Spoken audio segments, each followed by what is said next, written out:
It is surprisingly easy to break an idol made of stone. A hammer or a heavy fall is usually enough. The real difficulty lies in dismantling the beliefs we construct inside our own minds. Thousands of years ago, a woman named Bilqis ruled the Kingdom of Saba. She possessed immense wealth, commanded a massive army, and oversaw a highly prosperous trading empire.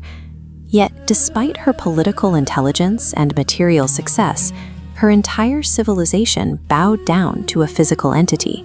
They worshipped the sun. A worldview built entirely on material success can create a psychological fortress. Logic and military force usually bounce right off those walls. Hundreds of miles to the north, in Jerusalem, Prophet Sulaiman commanded a force unlike any other. His authority extended over humans, animals, and an unseen workforce of jinn. Most rulers with that kind of military leverage look for new territories to annex. Sulaiman, however, sought to bring human hearts toward divine truth. The collision of these two empires started with a tiny intelligence officer, a hoopoe bird. It scouted the distant lands of Saba and reported their sun-worshipping rituals back to its commander. Instead of deploying his armies, Sulaiman sent the bird back with a single letter. It contained no military threats. It simply invited Queen Bilqis to submit to the one creator. This letter bypassed the city's walls to speak directly to the queen's conscience. When Bilqis read the letter, she processed it through the only lens she understood, political strategy. She assumed Sulaiman was an expansionist king laying the groundwork for an invasion. Operating on the assumption that every monarch has a price, she dispatched a massive caravan to Jerusalem. Her messengers carried chests overflowing with gold and precious jewels. Sulaiman rejected the bribe entirely. He told the messengers that the blessings the Creator had already given him were superior to her gold, and he sent the treasure right back. When a ruler discovers that their wealth carries no influence, it breaks their foundational assumption that money is the ultimate currency. Bilqis realized she was dealing with a prophet, not a politician. To understand who Sulaiman really was, she decided to travel to Jerusalem and confront him directly. Before she even arrived, Sulaiman made his move. He commanded a powerful jinn to instantly transport Bilqis's massive, heavily guarded throne directly to his palace.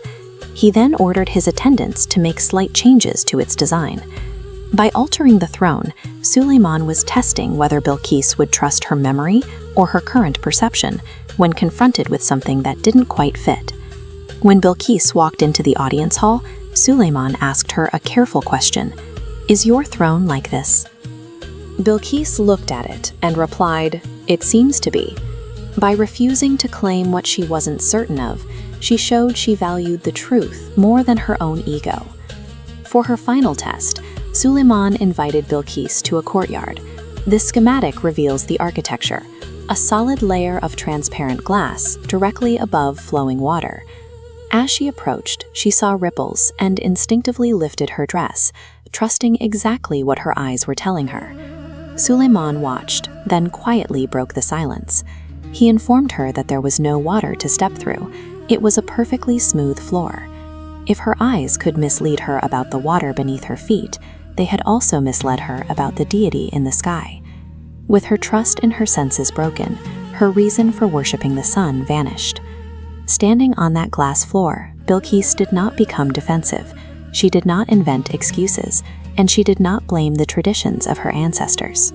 She took complete personal accountability, stating clearly, "I have truly wronged myself." She did not declare her submission to Sulaiman as a conquered monarch. Instead, she stated that she submitted with Sulaiman to the creator of all the worlds. In the history of these empires, the victory that mattered most was the turning of a single heart toward the truth. Centuries of historical records and folklore obsess over the rest of her life, debating her marriage or her subsequent reign. The textual record ignores these details because, compared to her spiritual change, they carry little weight. People today rarely bow to the physical sun. We bow to our careers, our bank accounts, and the need for public approval.